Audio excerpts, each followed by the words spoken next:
Question है consider the parabola y square is equal to 8x। ये हमने लिख लिया, ये लेटेस्ट रेक्टम बना ली, y square is equal to 8x। तो ये 2 0 हो गया और ये फोकस इसकी 2 0 हो गई। तो ये हमारा हो गया 2 4 और 2 -4 ये हो गया। अब ये कह रहे हैं कि इसके और एक पॉइंट दे दिया P, उससे एक ट्रायंगल बनाते हैं और एक ट्रायंगल कह रहे हैं कि इस पे टेंजेंट से बनाते हैं। तो यहाँ हम थोड़ा चेंज कर देते हैं, इससे कोई मतलब नहीं, वी विल यूज आर्टिकल। तो आर्टिकल में क्या है कि टेंजेंट होती है पैराबोला की 2ax + x1। अगर y x एक्सिस को इंटरसेक्ट करे तो y बराबर 0, तो y बराबर 0 का मतलब x = x - x1। तो हम ये मान लेते हैं कि टेंजेंट हमारी लेटेस्ट रेक्टम पे हो गई।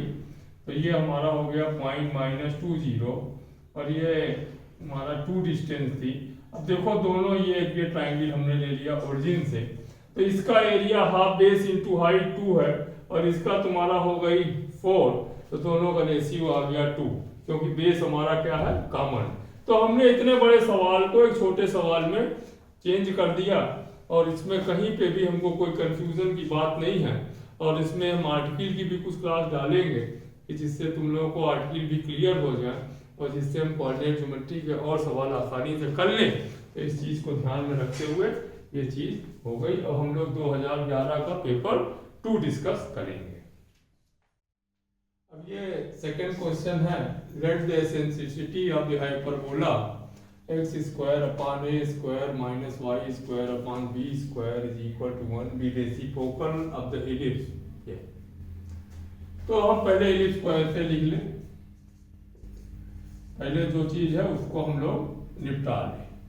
तो एसेंट्रिसिटी अपनी हो जाती है is equal to √a² - b² / √3/2। Eccentricity of hyperbola, ये eccentricity of hyperbola is equal to हो जाती 2/√3। ये तो अपना काम बन गया। अब पहला है the hyperbola passes through the focus of the ellipse। तो फोकस का मतलब हुआ AE, फोकस का मतलब हुआ AE। तो फोकस इलिप्स की हो गई ±√3, 0। अब ये हमारी हाइपरबोला की इक्वेशन है। एसेंट्रिसिटी का लगा दें पहले, तो 4/3 a² + b² / a²। ये तो a² इधर जाता 4a² 3², तो a² = 3b² रख दें। तो x² - y² = 3b²। तो ये यहाँ पे 3 आया।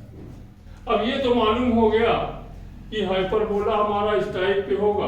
अब इसमें b² की वैल्यू हमको चाहिए, तो कह रहा पासिंग थ्रू √3 0, तो यहाँ रख दें। तो 3, तो b² = ±1, तो b = 1। तो अपना आंसर आ गया D। ये अब focus of hyperbola, focus of hyperbola क्या हो जाता है AE।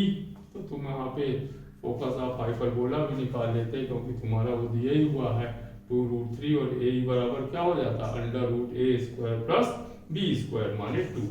तो हाइपरबोला की फोकस हो जाती a² + b², तो माने 3 + 1 4 माने 2।